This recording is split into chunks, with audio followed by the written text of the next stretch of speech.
I really shouldn't have to be making this video, but unfortunately I am. It highlights, it's a disturbing story on its own, but also really highlights some real deep ingrained issues in social media, influencers, and pet community as a whole in this modern world. So I will be talking about the story in detail of Lucas and Floof Noodles. I apologise in advance for the noise. My hedgehog is out in his vivarium. Pierre is out in my room, and I do apologise for the sitting on the floor angle. I am moving house, so everything is quite busy and messy. Say hi to the camera. Pets, not props, but this is natural. And if he wants to move, he moves. Take note. Okay, so the story I'm about to talk about is of Lucas the ferret, who belonged to an account known as @Floof Noodles on Instagram and TikTok. Essentially, not long ago, Lucas had passed away, and at the time people knew that he had been diagnosed with cancer and insomnia, which is equivalent to diabetes in humans, and people assumed that was what had killed him, sadly. And there's a disturbingly graphic and just bizarre burial video that Floof Noodles made of him that ticked some red flags, but overall nothing incriminating. However, thanks to the Floof fam on Instagram, it came to light recently that he'd actually, the owner had starved Lucas and the 5 of the ferrets for 5 days leading up to his death. And alongside this, he was taking pictures and videos of his seizures and uploading them as if nothing was wrong. He said nothing about it, showed no remorse. And when he tried to backpedal and say, oh, I was feeding them, he stated some foods that weren't meant for ferrets. Like, he did say egg yolk, I believe, but like, you can't feed a ferret egg yolk for 5 days and nothing else. Like, you can have as a treat, but you can't live off that. Anyhow, once this information came out, obviously people started investigating further, and Floof Noodles became quite the red flag, to say the least.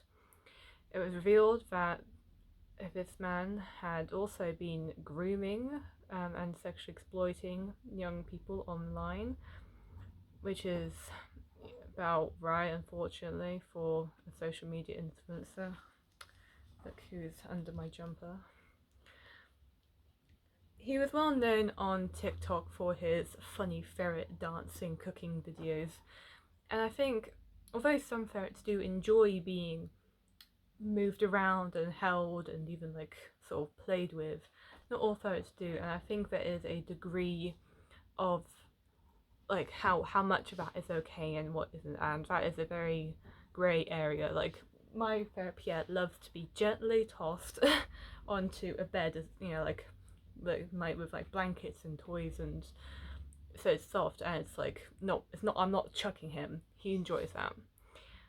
But with Lucas, this man kept starving him and kept taking really awful videos of his illnesses, and then continued to use him as a prop in his funny TikTok videos as if nothing was wrong, even going as far as to make a really tacky memorial video of him burying his dead body, which is just horrific, really.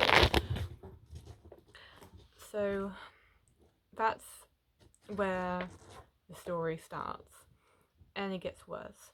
Once it was revealed that Lucas, along with his other ferrets, had been starved, the owner spoke out and apologised, sort of, by saying that he was mentally ill or had mental health issues and didn't have the money to get treatment for his ferrets, which has been completely debunked by the great Instagram account of the Floof fam. Please check them out. They have all the screenshots and details on everything on their Instagram stories.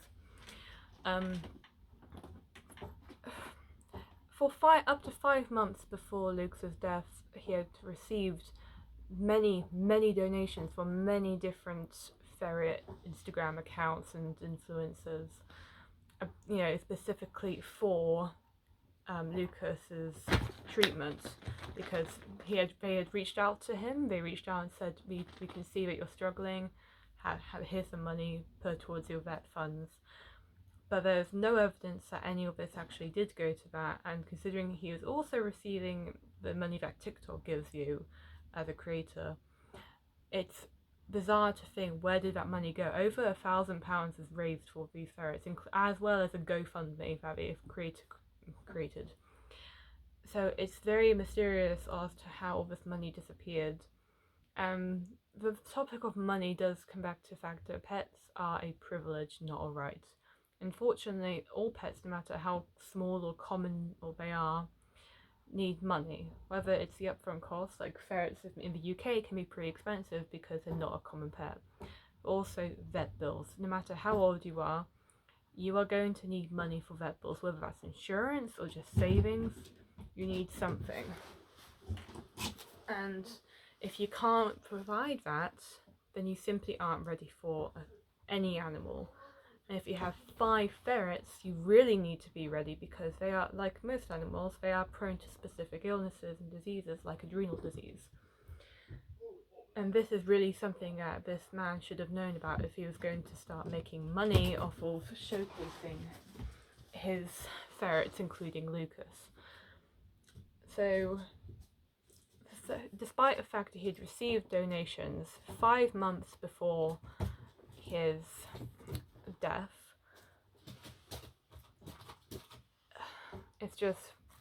it's shady, to say the least. There's also accounts of many different people reaching out to him, and him responding very snarky, sarcastic, dismissive, and even harassing them back for seemingly no reason. As in, people reached out to him and said, hey, we can tell you're struggling, do you want to talk? And he would respond in the rudest way he could, including using death threats. Those have been documented. He has sent death threats to people, including people's spouses that aren't even involved. Sorry, I'm just stopping him from getting into some of my moving boxes. And he has been revealed to be grooming and exploiting young people on the internet by being sexually inappropriate, which is, of course, a major red flag, whether he's got pets or not.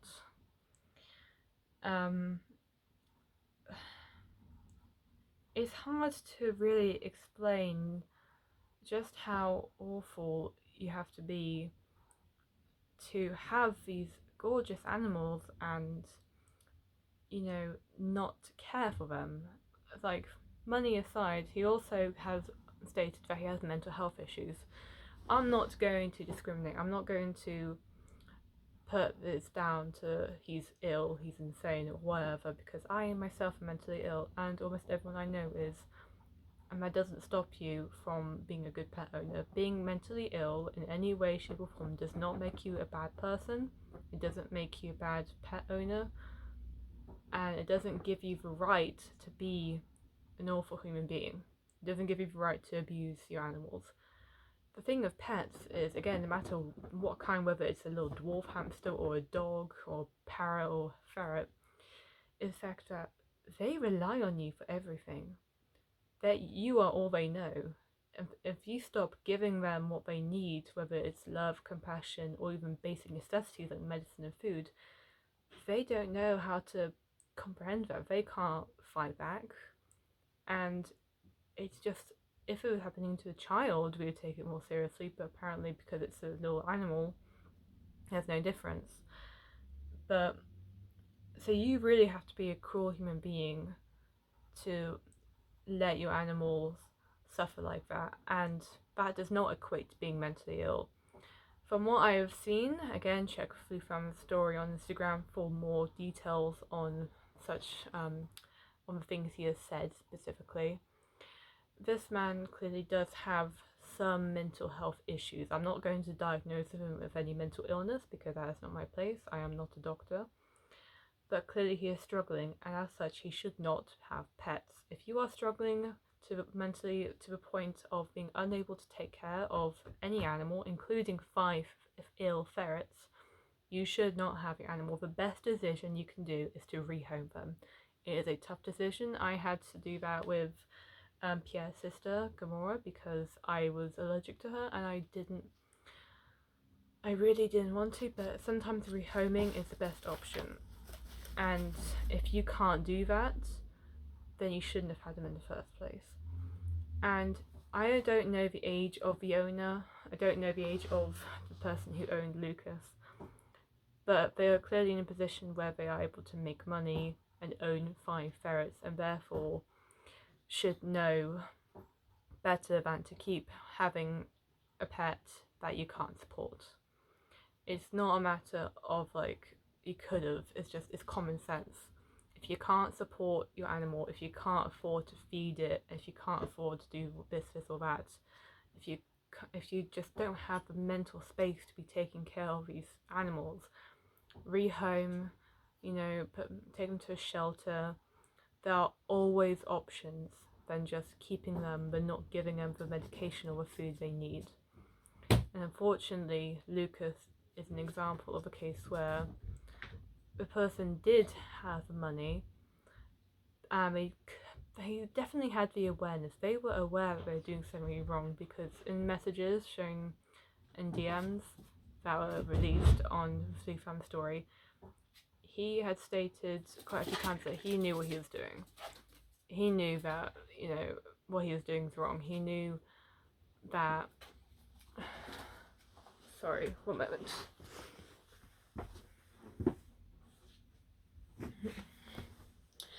He knew that people were going to catch on to it, and he showed a lot of apathy and just lack of compassion in all of his messages.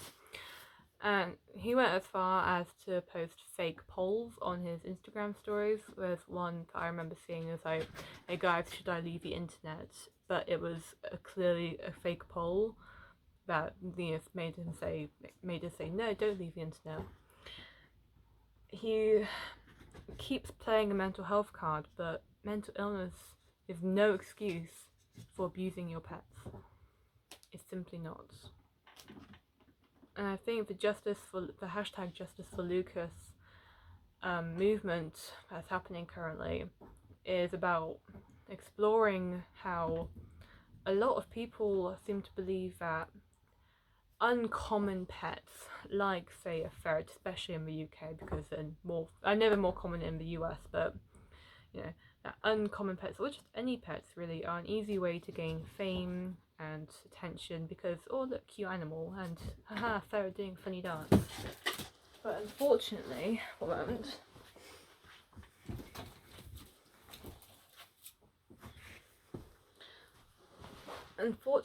that's just not true. Yeah, maybe posting some cute ferret pictures is going to get you a couple of views, but it's not worth it's not worth it if it's hurting your animal. If you're only getting any sort of animal purely for online attention, you have something seriously wrong with you, and you need to reconsider your values and just take a long hard look at yourself and think, why do I really want this animal? Because it's not just a prop you're getting. This is where the pets not props hashtag comes into play. They are not props. They are not toys to be used in your funny videos and pictures to be discarded after you've finished. They are living, breathing creatures that rely on you. They don't get their food and water from anyone else. They don't get their love and compassion from anyone else. You need to provide it for them. And if you're not doing that, you are torturing innocent beings that don't realise what they've done wrong. Imagine Lucas one day just stopped getting food while he was really ill and having seizures. He didn't know what was going on, and that is so horrific. And I think the fact that the owner, Flufnils, knew what he was doing, knew that it was wrong, took the money that people donated and probably used it for himself. There was no proof that he had used it for vet funds. And then continued to post on social media like nothing had happened and did not address the issue until he tried to backpedal some people's claims by deleting things and photoshopping things. That all combined just means that this isn't a case of someone jumped in a deep end and thought they were ready for a pet but weren't. It's not a case of someone thought they were mentally ready, to look after an animal and then realised actually they're not. It's not a case of someone didn't know their ferret wasn't ill. It's a case of someone knew all of this but still continued, and still now, even after Luke's death. Sorry, 1 minute. Now, even after Luke's death, still posts content of him and still posts about him on his story and still acts like nothing happened. We have no idea what's being done to those other ferrets. There are 5 others. We don't know if they're ill. We don't know if they're being starved. We don't know. All we know is they're still being the props that this man seems to think they are. I'm going to be donating 50% of all my sticker sales towards local ferret rescues in the UK. I will leave links to my stores below. This isn't... He's knocking things off my desk. Because now more than ever, ferret rescues are full to the brim and they need our support. Because more and more people are getting animals and realising actually don't want the hard work, don't want to put the effort in, are getting rid of them. So if you can, click links below, get yourself a cute stick or 2, and you'll be helping out some really amazing people who are doing some amazing hard work. I'll also be leaving links to the Floof Fam's Instagram, so you can go check out all of the details in the most detail possible.